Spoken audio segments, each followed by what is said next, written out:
There we go. All right. Take out your map. Before we get started on our map, we're obviously talking about World War II because that's the section we're in. I know. Fascinating. You'll notice on Canvas in your modules for 22, week 22, you will see I have war movies.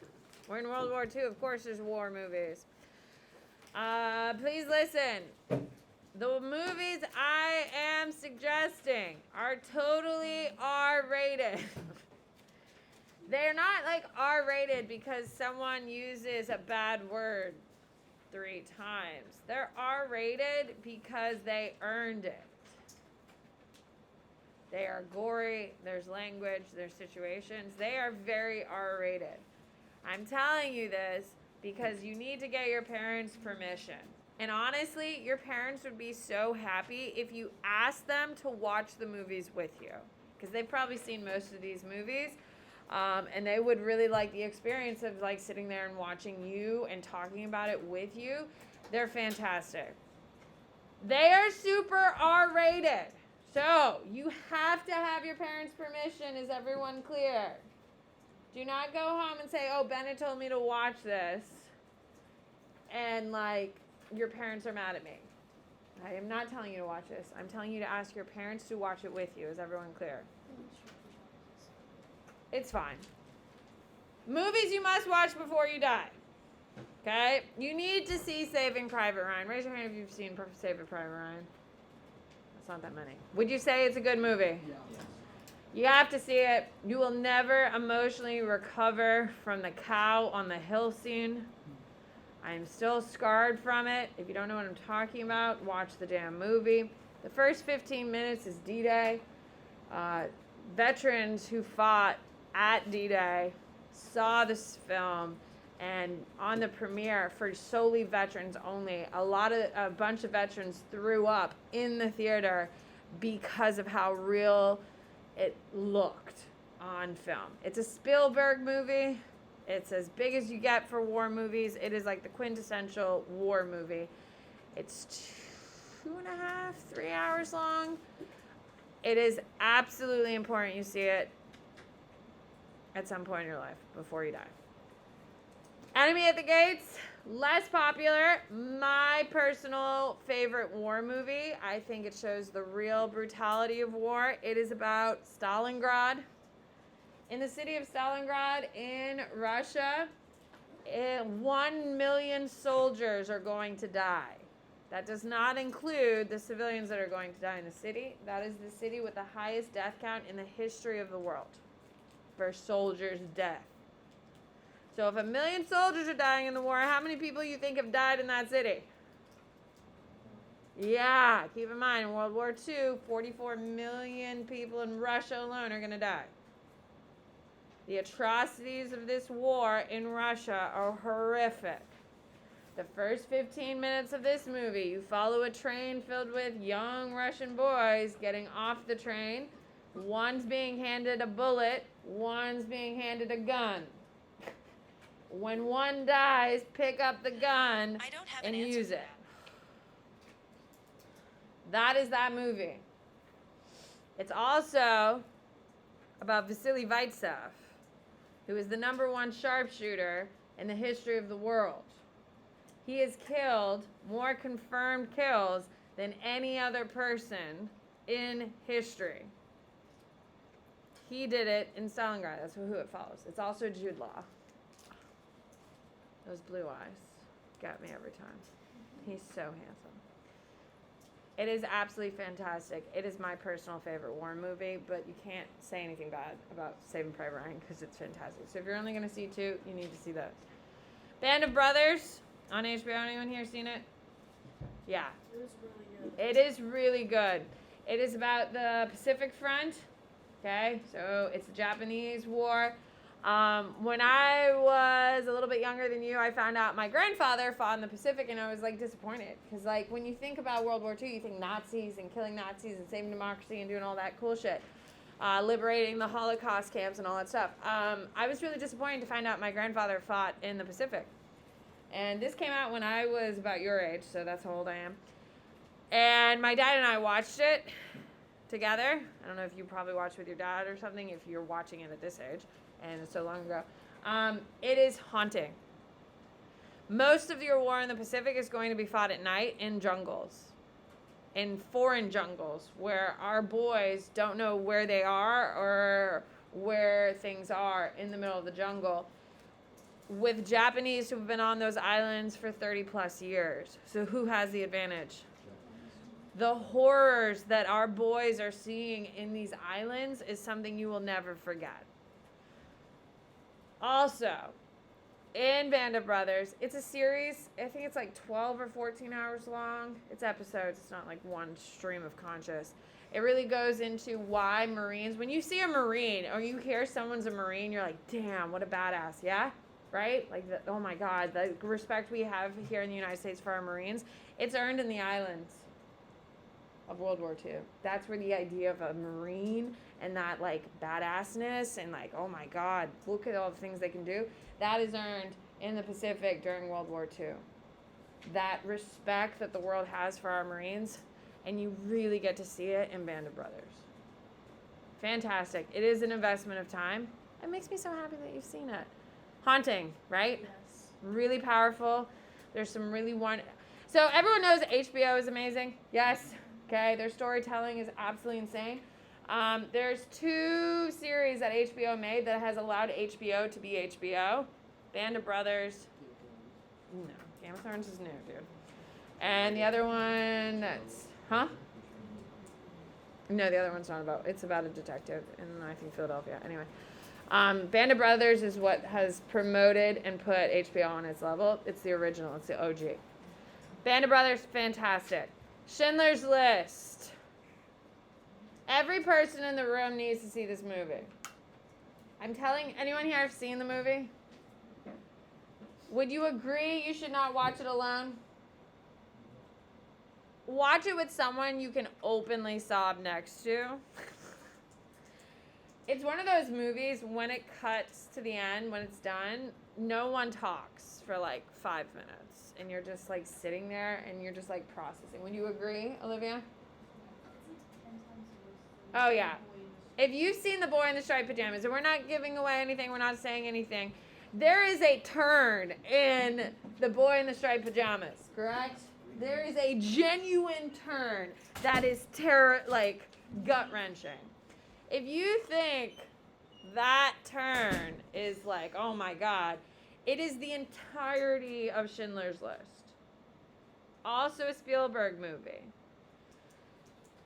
Ralph Fiennes, who plays Voldemort, yes, he plays the main German guy in this movie. He earns every single accolade, and the reason why he got Voldemort is because of this role and how unnecessarily cruel he was in this movie. This movie is absolutely quintessential. Everyone has to see it. It's in black and white because they want you to see the horrors of humanity without the gore. Because life is not about the gore, it's about the intellectual horrors we do to each other.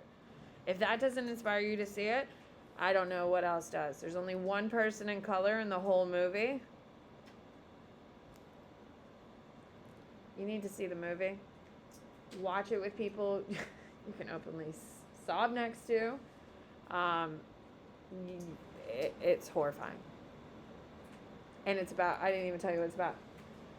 It's about concentration camps and the Holocaust and how the Germans collected the Jews from the ghettos and how they got put into concentration camps and that whole experience and how the Jews have survived.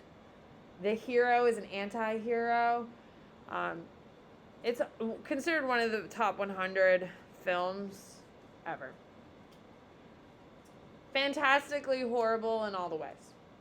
You have to see it. With an adult's permission. And this isn't a movie you watch by yourself. It's also not a movie you want to watch like in a large group either.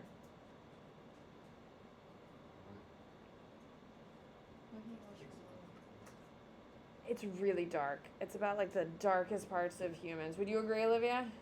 Have you seen this one? Marin, would you agree?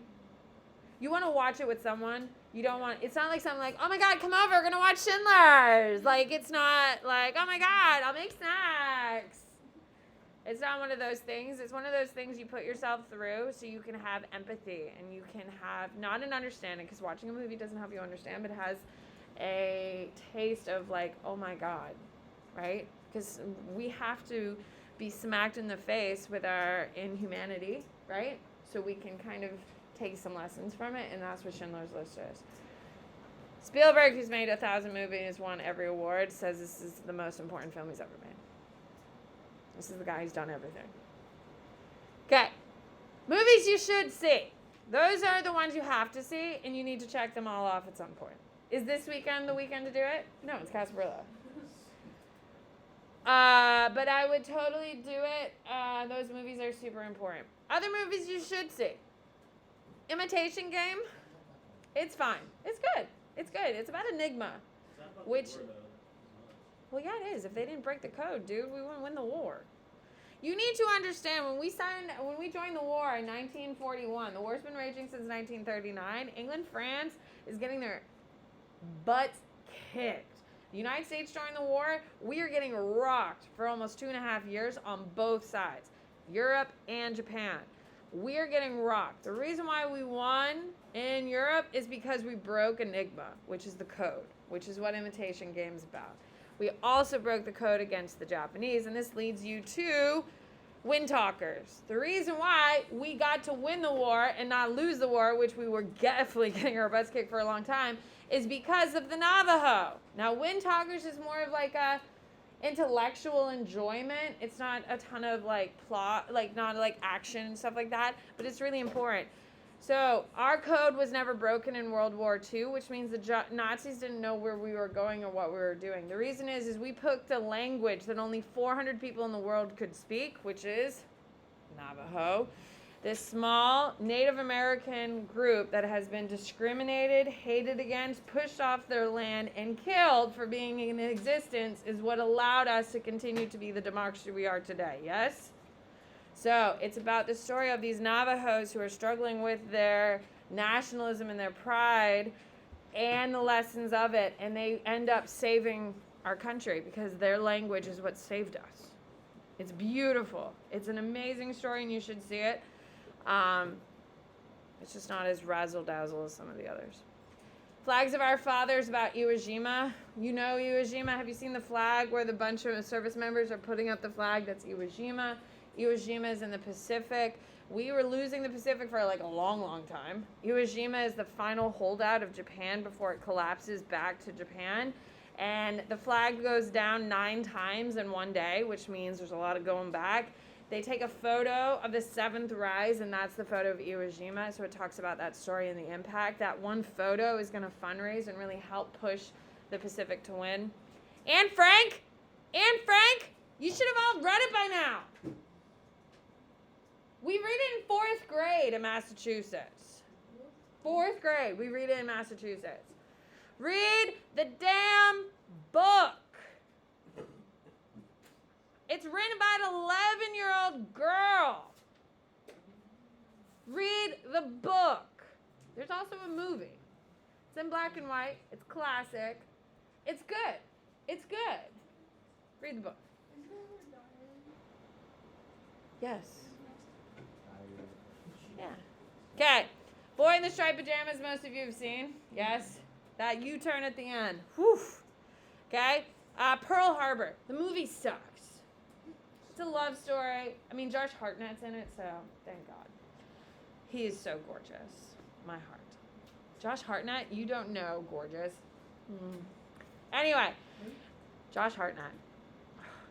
He's quit acting because it sucks, but so beautiful. You're all Googling Josh Hartnett right now? Anyway, with that being said, the movie sucks. It's a love story. It's like 3 hours long. It's a little much. However, there's a good 35 minutes of like the bombing and all those scenes, and it's fantastic. So just like fast forward. Monument Men. It is more of a intellectual-ish movie. There's not a ton of action. It has like a crazy cast, for God's sake, in it. It's not super well done. It's about saving the art from the Nazis, because the Nazis go around and collect because they want to make a mega museum in Germany, so they start stealing all the art. So it's a bunch of art historians from America who go and try to like save the art from destruction. It's really good. It's not like a heart like pulse pumping movie, but it's really good and you should watch it. And the art, interesting stories about the art and stuff like that.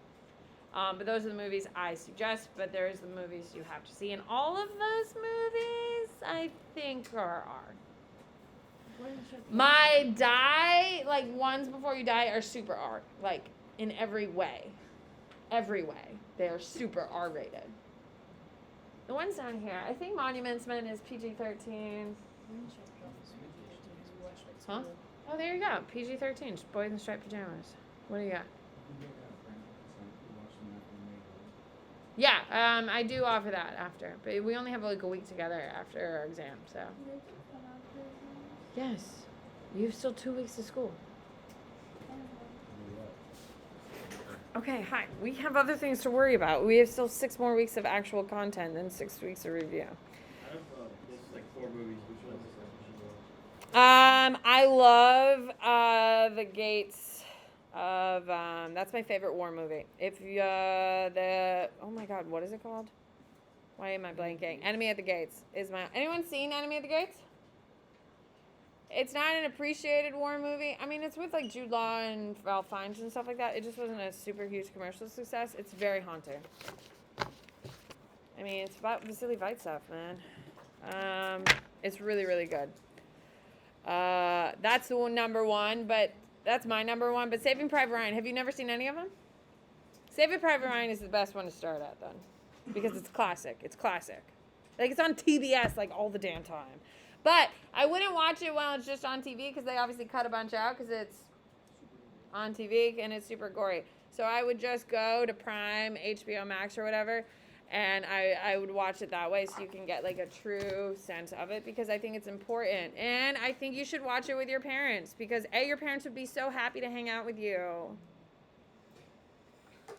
They really do want to hang out with you. Maybe not Keegan's parents, since he definitively said no, but your parents would really like to have that experience of you watching these really important movies and those types of conversations it fosters. You cannot watch these movies alone. Who did you watch it with? I watched it with my parents. My mom and my brother watched it when I was like 9 or 10, and that is not a movie for 9 or 10-year-olds. And I remember waking up the next day because they watched it when I went to bed, and I remember like my mom and my brother were like so emotionally like raw about it the next day that I always had like, oh my god, I have to see this movie. And I'm so grateful that my parents would let me watch it until I was like 15, 16. It's not a movie for children, like little kids. It's an important movie to see though, because if it can happen there, it can happen. And those are the types of lessons that we need to see. But do not watch it by yourself. Okay, here we go. That's not really a lead into Gasparilla. But you need your parents' permission for all of those movies. Let me just make that clear. And your parents would really like to watch it with you. I'm sure they would really enjoy it. And selling your dad, especially on Saving Private Ryan, would be an easy sell.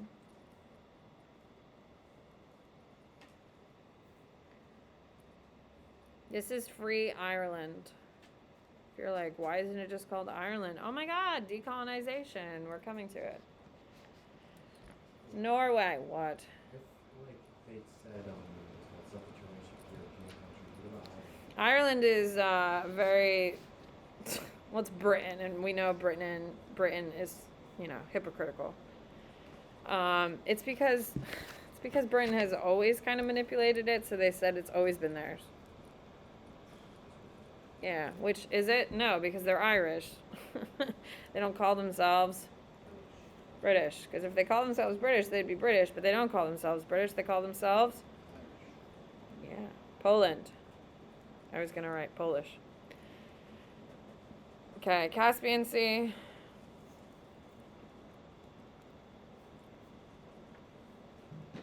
Who else has seen Schindler's? Anyone else have seen it? Bronson, would you agree? You shouldn't watch by yourself? Okay. Who did you watch it with? Your parents? Last year I took like a Holocaust class and we watched every class. Yeah. Pretty terrifying, isn't it? Yeah. Don't watch by yourself. All right. Would you agree it's important for people to see? Yeah. Good. All right. Here we go. Germany. Czechoslovakia. Austria. Hungary. Romania. Yugoslavia. Bulgaria. Albania. Well, yeah, there's a lot of countries on here that are all no longer nations. Greece. Turkey. Okay, we have Tunisia. Then we have Algeria, which is controlled by France, and that's a very important thing. You will know that incredibly well by the end of next week. Oh, this is Switzerland. SWITZ. Because there's no way we're fitting Switzerland in there. All right, here we go. You need 4 boxes, but we're going to write next to it because there's a lot. So I'm going to do 1. Allied and Allied controlled. Nations. Next box is Axis and Axis controlled nations. Next one, farthest.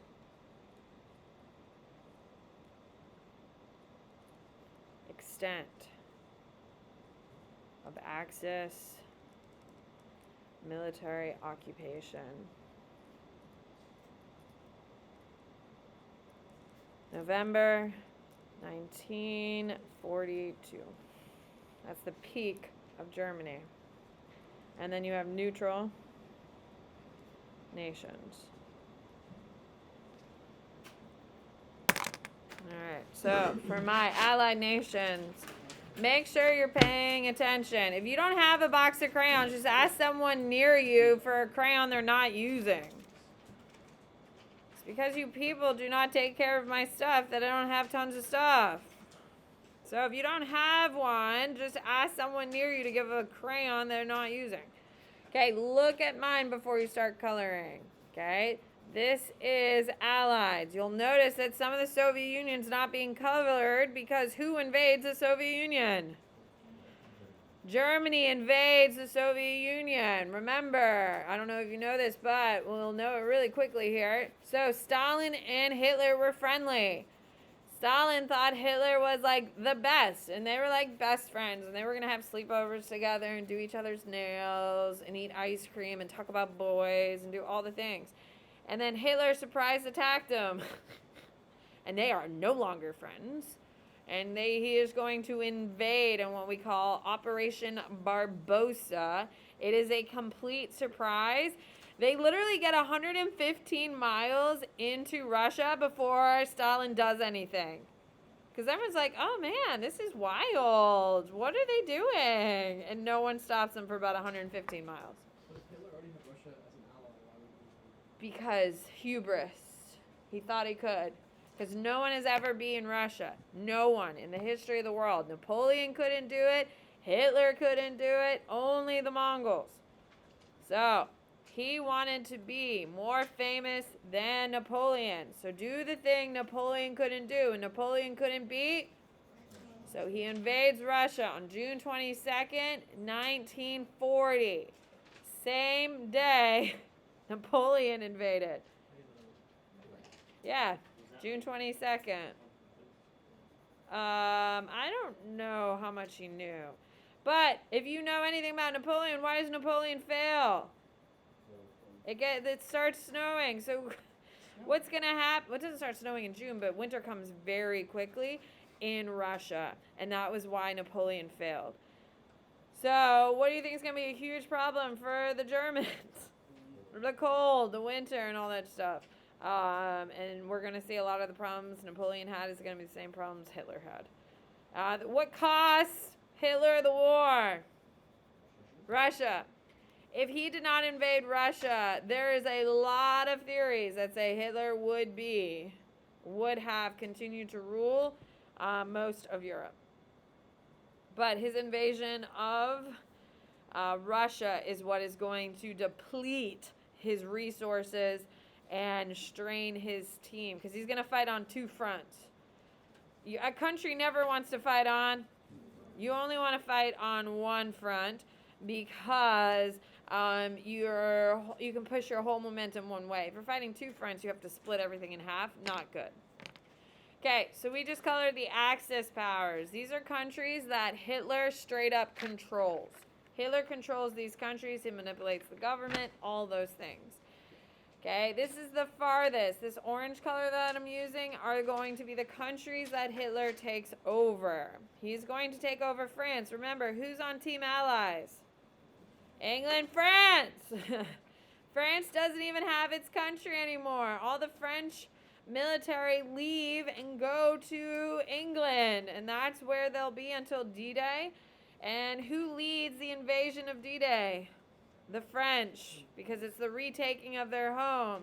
On D-Day, ladies and gentlemen, D-Day, the first 3 waves out of the 8 are completely massacred. So, who has the highest death count that day? Canada, actually, which is a French colony at the time. Yeah, Canada. Yeah, they do. Canada actually dies. More Canadians die on D-Day than Americans. But America gets credit for D-Day, and we are seen as the heroes of D-Day. A, because we do have Americans dying that day, of course.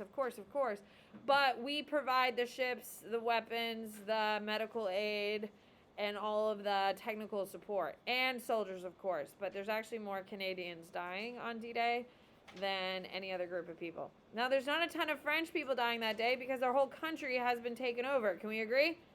And the French are actually going to be the first stage of attack of D-Day. D-Day is not just a bunch of people washing on shore. It's a major offensive that goes by land, air, and sea. They actually drop parachuters into France behind enemy lines to pull the attention back so they can land on the beaches. The problem is that they overshot their drop zones, and they were dropping these parachuters into swampland. Well, guess what they didn't teach the parachuters how to do? They didn't teach them how to swim and how to get out of their parachute. So what happened to most of your parachuters? Yeah, they are going to die. Also, you know how we go back to these Marines, and when you think about U.S. Marines, you think they're complete badasses and all that stuff? Well, one of the big atrocities of D-Day for Americans is that we were on the boats, and the boats were under such heavy attack trying to launch onto the beaches. And if you watch Saving Private Ryan, you'll see exactly what I'm talking about. That the boats, my gray is going to be my neutral nations, the boats were under such heavy attack, they started dropping off the buoys deeper in the water than like waist level, which is what they were supposed to do. Before World War II, we never taught our service members how to swim in their gear. So what's going to happen to a lot of our service members? They're going to drown. Now, of course, they're getting shot also, but a lot of them are just going to straight up drown because the boats dropped them off so far. One of the major lessons our U.S. military learned from D-Day was that we need to teach our soldiers to swim with their gear on, and that is now a requirement of military service, and no matter what branch you're in. And that is a hard lesson we learned from D-Day. So I'm also filling in some of my allied stuff because I didn't do it right. Okay, so Marin, now you have a new movie to show. Who do you watch these movies with, your dad or your mom? Oh, cool. So now you have a new movie to go home and be like, hey, we need to watch it. Oh, I can't wait to see what you think of it. Because I think it's as good or better than Saving Private Ryan, which is a little controversial because it's like the holy grail of war movies, but Oh, I'm so excited, Baron. You have to watch it tonight. I'm just kidding. What do you got? Oh, Switzerland is neutral, obviously. Oh, Sweden is neutral too.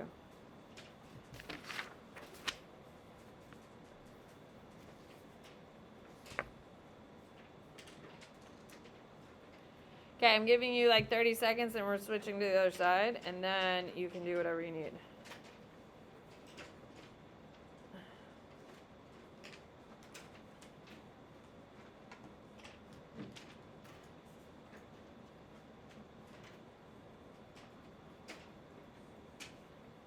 All right, here we go. Flip it. All right, in World War II, we have two theaters, and that's the term we use. We have the European theater, and then we have the Pacific theater. How much time do I have? Okay, we have plenty of time. Well, we have the European theater and the Pacific theater. Those are the terms we use. The war is essentially split in two. In the European theater, we're obviously fighting Nazis. In the Pacific theater, we're fighting the Japanese. America fights in both. Not everyone fights in both. It's pretty much U.S. versus Japan in the Pacific theater, with a little help from Europe and France after the war in Europe ends, but not a ton, because their whole country gets destroyed from Hitler and his Blitzkrieg and his Battle of Britain. Okay, so let's do on this side. We're doing the biggest battles of World War II. We're gonna start with Leningrad, which is way over here. I'm moving it. Leningrad. Leningrad is going to be a major battleground for the Russians, but the most important one is Stalingrad.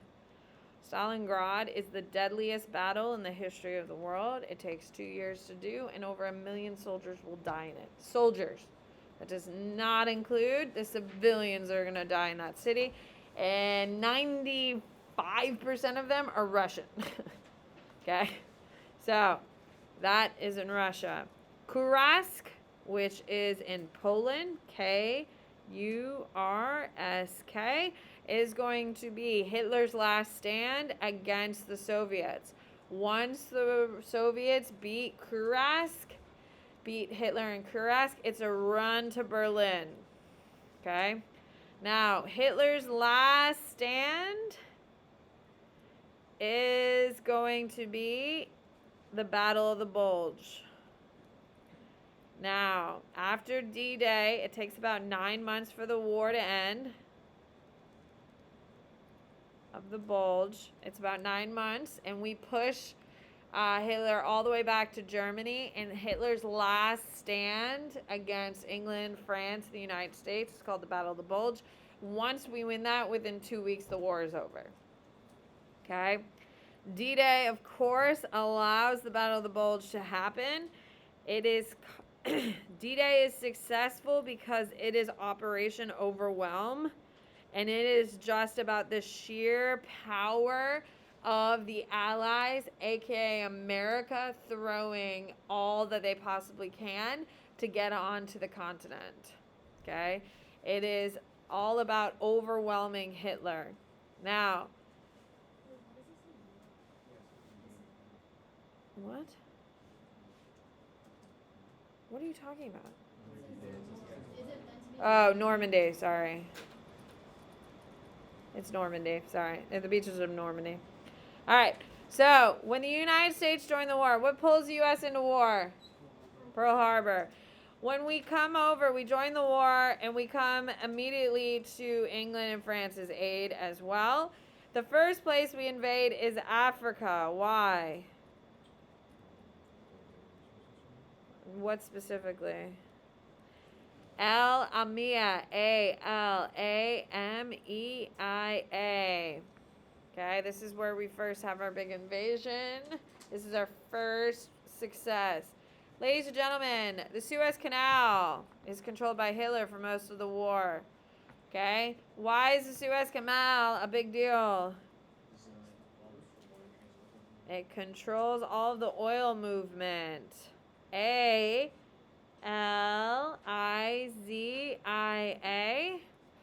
Okay, so we win back the Suez Canal. We beat Hitler because Hitler has to Hitler has to win the Suez Canal twice. He wins it once, gives it to Mussolini, and says, "Hey, just hold it, don't lose it." And Mussolini's like, "Okay." So what does Mussolini do? So then Hitler has to come down and take it again, and he's like, "Damn it, don't be an idiot, keep it." And he's like, "Okay, I totally won't lose it a second time." He loses it a second time. It's okay.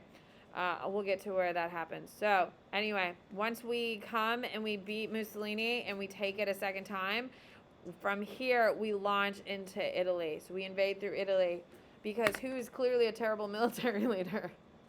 Mussolini! So we decide to go after Mussolini, and we get our first feet in the ground in Italy because Mussolini's really bad. Because he's like a newspaper editor. Does he have any background in the military? No, so he has no idea what he's doing. So Mussolini is going to fall first, okay? And that's going to piss off Hitler, and then I'll have other consequences. So once we beat in Italy, then we decide we need to beat in the rest of the continent, and that's when we have Stalingrad. Now, that is really going to piss off Stalin, because when we join the war, Stalin is getting his butt kicked. Remember, they didn't want to be in the war because they weren't prepared for war. Now that they're in the war, do you think they're super prepared? No, absolutely not. They're getting their butts kicked. So when we join the war, they want us to come immediately and help them. Guess what we don't do? Okay, so we don't immediately come and help them. D-Day does not help them. Okay, and so they get very cranky. So much so that the Cold War begins before World War II ends, by the way. Okay, let's go to the Pacific Theater.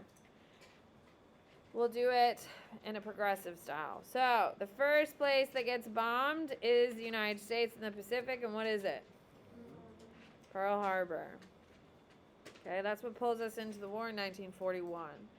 Okay, there's a island called Midway. Midway is the turning point of the war, which is nice because it's called, it's Midway. Pearl Harbor is really like over here, but the paper ends, so here we are, because Hawaii is way over here.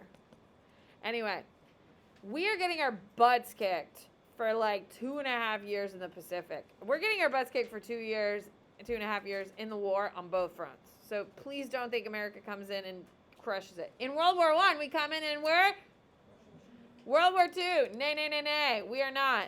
Battle of Midway is the turning point. This is when we start winning the war and start pushing back on Japan. The final stand of the Japanese off their island is going to be on Iwo Jima, which is why they won't give it up that easily. This is their final stand, because once you take over Iwo Jima, you can bomb the island of Japan directly. That is a huge problem for the Japanese, so they hold on to it incredibly hard. Over here, you have Nagasaki. Nagasaki is famous for it.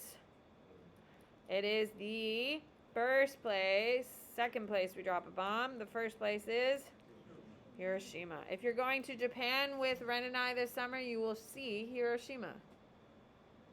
Okay, which is pretty cool. Okay. Over here, you have an island. Now, I do want you to label Australia, because Australia is a huge part of this war, as Maren knows, because she's seen Band of Brothers. Okay, over here you have Guadalcanal, which is known as the Island of Death. It is the atrocities that is seen on this island is the stuff of horrid nightmares you wouldn't wish on your worst. Completely horrific. Okay, so with your red color or a color, make sure you make these places. Now, Pearl Harbor is the start of the war. Midway is the turning point of the war. Iwo Jima is going to be the first major victory towards the end of the war. However, it is Japanese culture not to surrender. Okay, death before dishonor is the big quote. And they would rather commit suicide than lose. So what you're going to see during the attack of Iwo Jima is a bunch of suicides of Japanese soldiers, which is going to, of course, cause huge ranks of death on Iwo Jima. The most famous of the suicides by the Japanese is going to be about 75 Japanese blow themselves up in a cave right before they're taken by the Americans, because you cannot surrender in Japanese culture. All right, which is why the United States felt like we had to do what? We had to drop the atomic bombs on them because we didn't think they would surrender. I'm not justifying it, but that's they said it would take 1 million soldiers to 1 million death of soldiers to take the islands of Japan. So we dropped 2 bombs. Yes. What? No.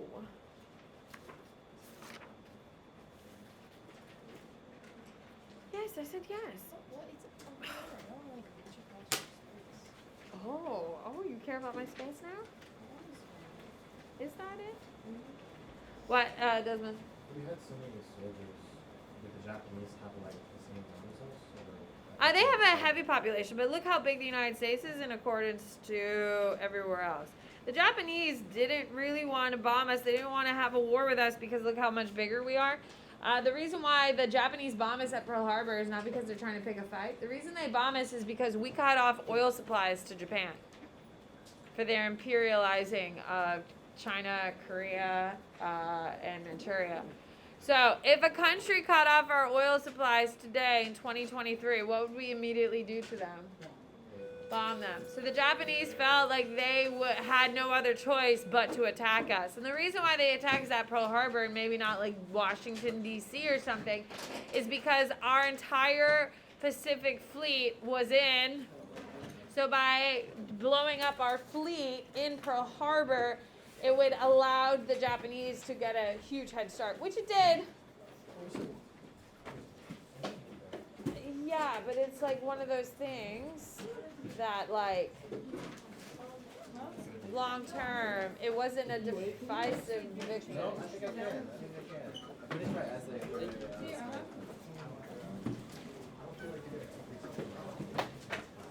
So are we watching movies this weekend?